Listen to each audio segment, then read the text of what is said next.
Happy Friday, everyone. I'm going to do a little bit of a tax rant today, but it's not going to be the way you think, or maybe it will be the exact way you think. I'm, of course, going to take it from a hard line about current taxes in our current regime, but also I'm going to take it from another perspective of the necessity of tax as well.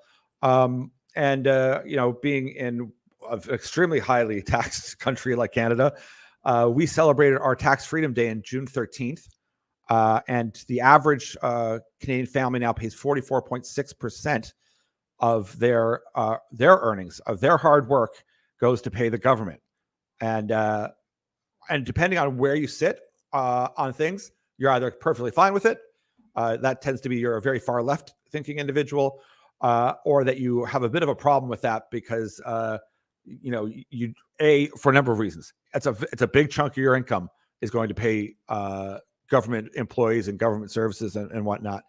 And that could be quite upsetting. Now, our take is that if the average, since 1961, the average Canadian's tax bill has increased by about 2,700%. Their housing costs has gone up by 2,000%. And since since the lockdowns, food inflation has been 25%, energy is 30%. And in part, that's because of the carbon tax. We're seeing, leave inflation out, we're seeing taxes being exorbitant. Now, just to be controversial, and we're not going to speak about the carbon tax specifically, that is another enormous tax put on Canadians whenever Canada has no impact on emissions globally. That's just mathematically speaking. I think we're about 2% of world emissions.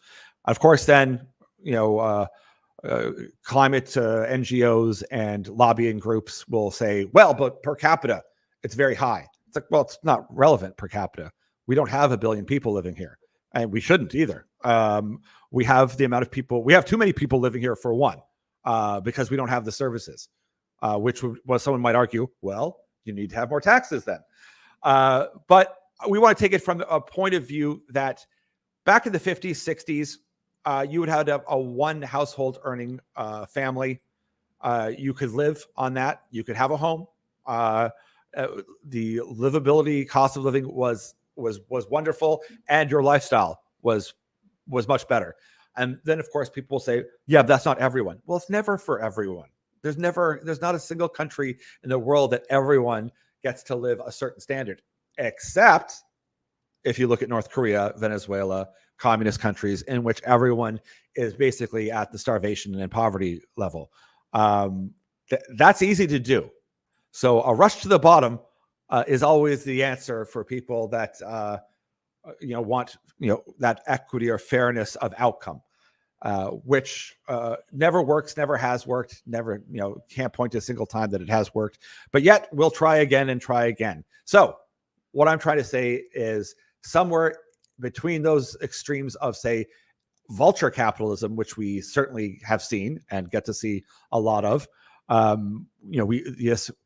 even though one would say we have a very, very extreme left U.S. government currently in place in the last few years, it's helped to create some of the largest billionaires ever.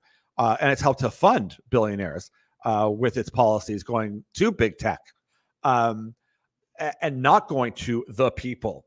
Now, of course, people will jump and say, well, did Trump really have to? Well, I don't want to have that conversation. I'm not trying to pick, but generally people will say the left wants to help the middle class and wants to help. And that certainly has not been the case in Canada, in the US, in the West of recent years. And that's coming out in droves. And not to, once again, to get into the weeds about it, because we focus mostly on numbers, on the financial markets. But the issue is that, first off, as an investor, your number one factor affecting your rate of return, yes, is your investment. You have to have some sort of knowledge, but mostly no. If you just bought an ETF, it's tax. That's the number one issue you're going to have. That's the number one that's stopping you from becoming wealthy. I'm not encouraging people to not pay tax, but that is just in reality. And someone has to ask, what am I getting for those services? And if you've paid into the system in Canada for decades, you're not getting anything. Like, you're not. You're unlikely going to get a pension if you're my age or anything. You're paying for new people coming in. And once again, that's on your take, either a good or a bad thing. I mean, neither here nor there. That's up for you to decide.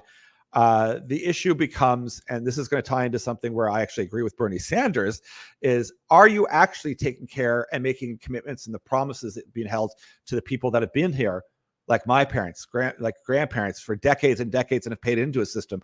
Are you actually servicing those people? And I would say no. And that's both sides of the aisle. So once again, I'm not trying to pick one side or the other.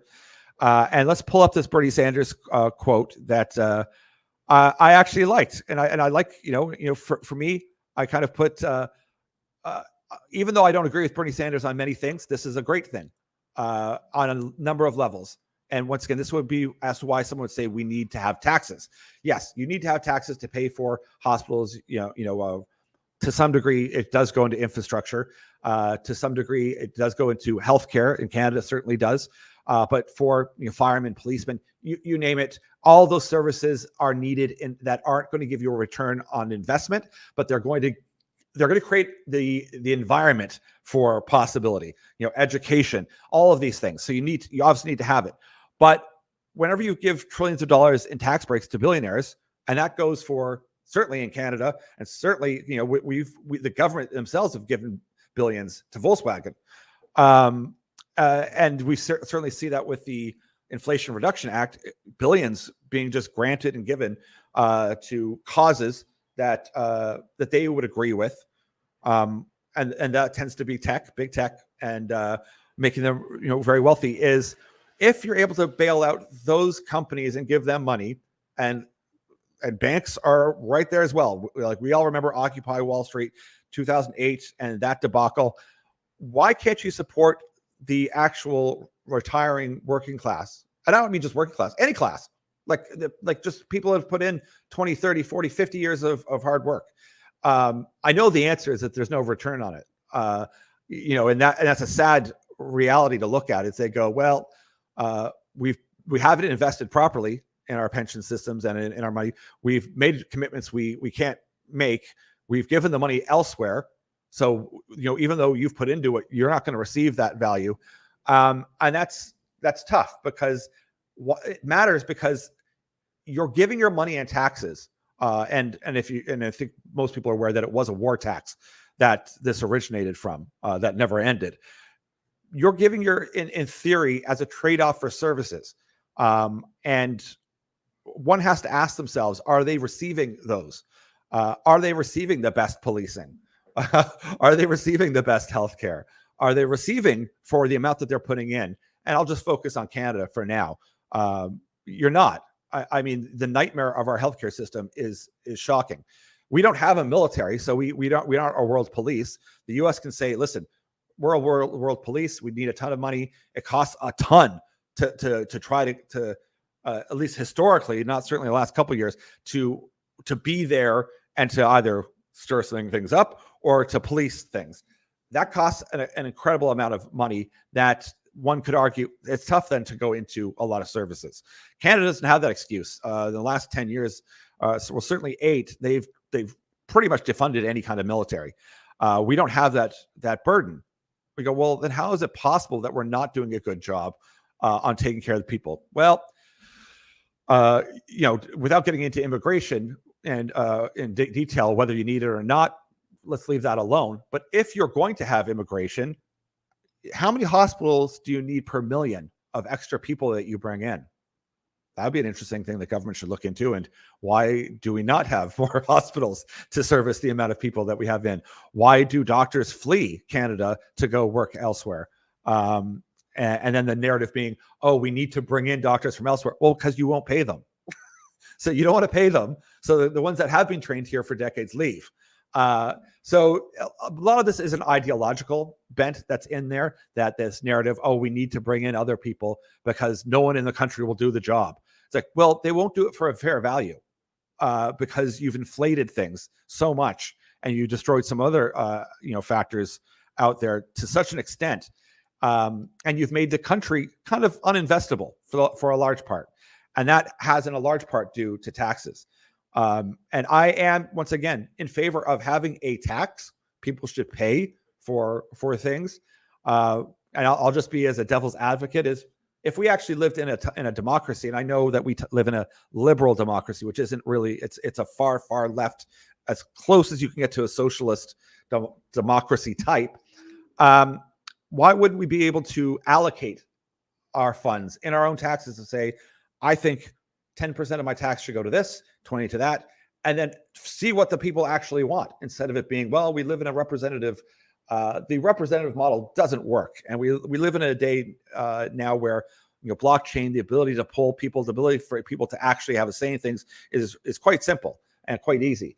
And what happens is, on both sides of the aisles, once again, is you get all these prepackaged things together that, no, I don't want my money going there. I don't want to fund a war. No, I'm not interested in funding that. And this is the problem with tax, is that you're giving money to some other body because they're better at doing it than you are. And for some people, that's truly the case. It's better to take your money and put it into an ETF that tracks the market, because numerically speaking, you're going to do better than you picking, unless you love picking and it's a hobby, it's a passion. That's fine. You are better to outsource many things, but not everything. Once you outsource everything, which is often the case here, there's a problem then of just, I'll outsource it and then I don't have to feel guilty because I'm not really involved. So most people think, if I just pay a tax in carbon, I can now relieve myself of any burden of the climate change argument and narrative, and that, which is insane. It's very similar to the thinking of the not in my backyard. And I'm not saying that it's a specific person that does it. It's just a human thing that we do. We have this strange ability to think, oh, I've done my part. I can just now move on. Or I took the bus today, or I rode my bike to work today. These things aren't even cumulatively worthwhile. They don't change emissions. They don't. You and I don't change emissions. It's large corporations. It's big government. They are the majors. And the part of this issue is to pass it along to you to feel guilty to some degree. And as far as government and tax and this and that and everything else, it's a tough one, because we are living right now, and it matters towards finance. It matters to why you should own gold. It matters because when you look at an investment, you always factor in the region, the country, and that means, is there infrastructure? What's the political ideology? What's the safety of your capital? And mostly, you wouldn't have to say in the West, that was not really a factor. There'd be nuance, but really wasn't a factor. However, in the last 10 years, 5 to 10 years, there's such a shift to such extreme leftist ideology that it's becoming very unfavorable to look at countries where you'd normally look, because that you say, I don't want to have to do business there because of these taxes. And the irony and hypocrisy is, we have people, say in Canada, without naming names, they might be going into politics right now, who will say, nope, Canada can't do any oil and gas projects. We're not interested. They have to shut them down. Yet they're going to sit as chairman and on the board of 2 oil and gas companies offshore, and then try to make the argument that, oh, no, that's fine. Other countries can do it. That's fine for the climate, but Canada can't. So I guess this is a bigger topic. Love to hear your feedback, because there isn't a right or wrong answer. There simply isn't. It's a personal choice. If you feel like you should pay tax, I would encourage people to pay more tax. Great, do it, go for it. But the issue being, why are we forced to pay the things that are not in our benefit, aren't going to cause growth in our country, aren't going to help raise the people up? Why would we do that? Why would we be giving money to other countries which we may not have anything in common with? So these questions are very important, because they are massively affecting the way we invest. Because we can see that they're putting policies in place to force people on where they can invest, where they're not allowed to invest, where they'll be penalized, where your account will be shut down.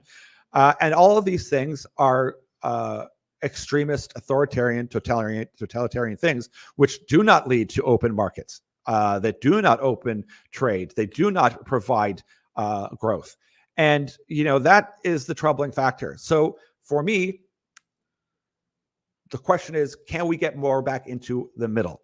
Can we get back to that place where reasonable, cooler heads prevail? I think we are. That's my own personal opinion.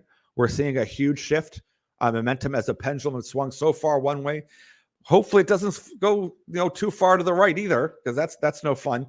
But if it can swing a bit and then just settle back down to the middle, we then have a chance to help the people that are in our country grow, provide good education, provide good infrastructure and roads, policing to make the place safe for people, and build that foundation so people can grow strong. And big part of that foundation, even though it sounds boring, is gold. And we talk about it all the time, is that it has been dynamically exciting for the past 7 or 8 years. Historically, it's been exciting as well if you look like 6,000 years. But in my lifetime, and I'm going to be 51 soon, for the most part, not terribly exciting for me in my lifetime. It's just been in the last 6 or 7 years, and that's a reflection on everything. That's the one good thing about markets or challenging yourself in certain ways. There's metrics that people challenge themselves by. Some people do it with sports. Some people do it with academics. You can do it with markets too, is that the markets are going to reflect what's going on. And with gold going skyrocketing over the past 6-7 years, it's a very clear indication of chaos and instability and lots. And no one can argue that there isn't. Take, once again, your political views aside. There's a lot of really cool AI type of hopes and dreams and robotics and everything. And there's lots of energy things that are developing that are wonderful and exciting and fantastic. But at the same time, we're in that transition and everyone feels it, whether or not they've been studying it and being interested in it, curious about it or not. They know that we're going through some sort of transition. It's something very different and strange. And when we're doing that, we always need to keep our eyes on the prize that a number of things. Government is never your solution. That's never the answer. That only leads to problems.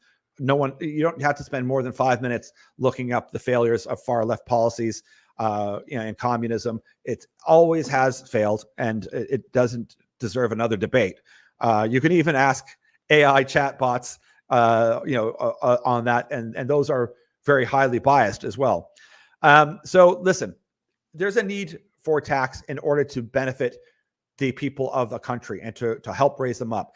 If the people of that country feel like there isn't corruption, which unfortunately there's a great deal, and they feel that their money is being spent, and it not has to be specifically on them, but it's being spent to raise up the country, and they feel like they're in it something together, that's a positive net experience.